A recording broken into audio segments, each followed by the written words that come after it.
names, the most established names in the sport, and no one is more established than this man. He is the king of the jungle. Captain Scarlet Steve Rogers, 48 years of age. The old man of the sport, we won't tell him he's a little bit fierce. Calls himself the daddy, and he's a big bantamweight. 67 kilos stated. We've seen him bigger, but he's the former world champion. And he was tested to the hilt by this man, David VITRY of France, the French national champion, relatively young at 37, but he's a tall, rangy athlete, 5'8". A little bit smaller in terms of his size, but the leverage creates problems for the world champion. And as I said at the top of that, he actually tested Steve and took him to 3-3 on the right arm. Very few men can claim to have done that to Captain Scarlet.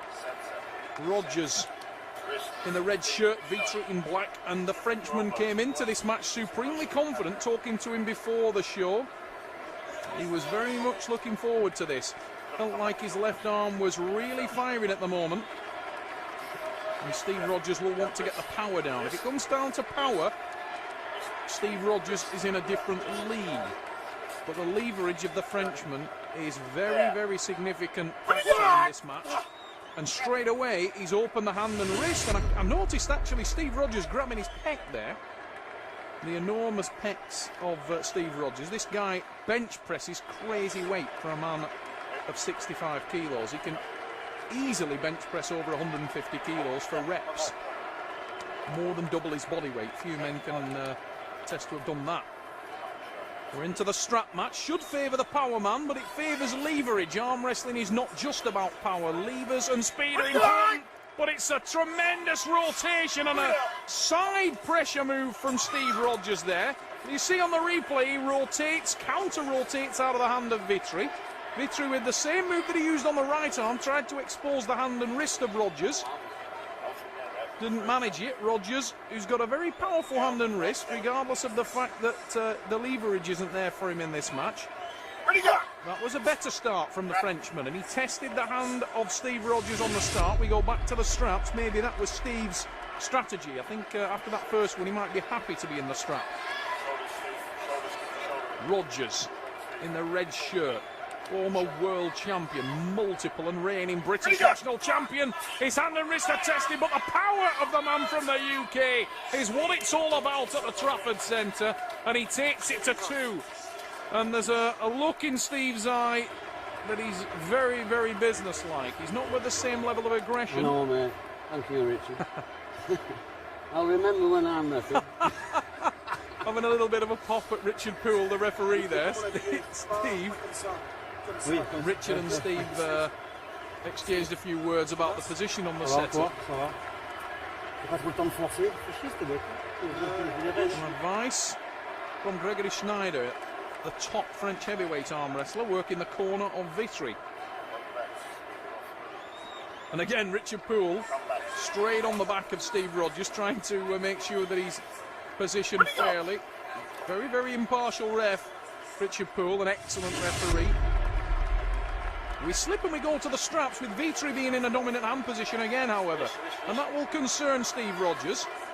He won't want to give away anything more than he needs to. Ready, go! That's a massive hit from VITRY, and he's created all kinds of trouble for Rogers. But look at the power from Rogers as he drives down. And that's the Steve Rogers we know. And the scream you heard over Steve Rogers there was his daughter. Push yourself down. Huh? Push yourself down. So instead of trying to like lift it up against it, try and push yourself down.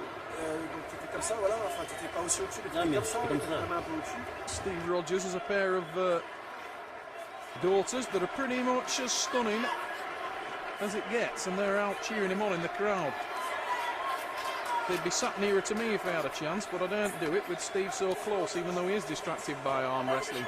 Back at the table, he's got his hands full, even though he is in front in this match, where Steve likes to be. But he was very much tested there. Oh, he sacrificed his hand here, though. And VITRY with a win, and the Frenchman is on the board. Now, I hope Steve Rogers has not taken his eye off the ball and relaxed, because Steve's been guilty of that in the past. Oh, he missed that one completely, and VITRY makes it count. Steve tried to get the tricep involved, and that's hurt Steve Rogers, because from here I can see he's actually rubbing his elbow. We may get a shot of that, but yeah, he's actually damaged the arm in some way there, but Steve in a lot of discomfort. Barry Knowles working his corner, and Steve just was saying quietly to Barry there, that hurt. Gregory Snyder will know his man has an opportunity to draw level now.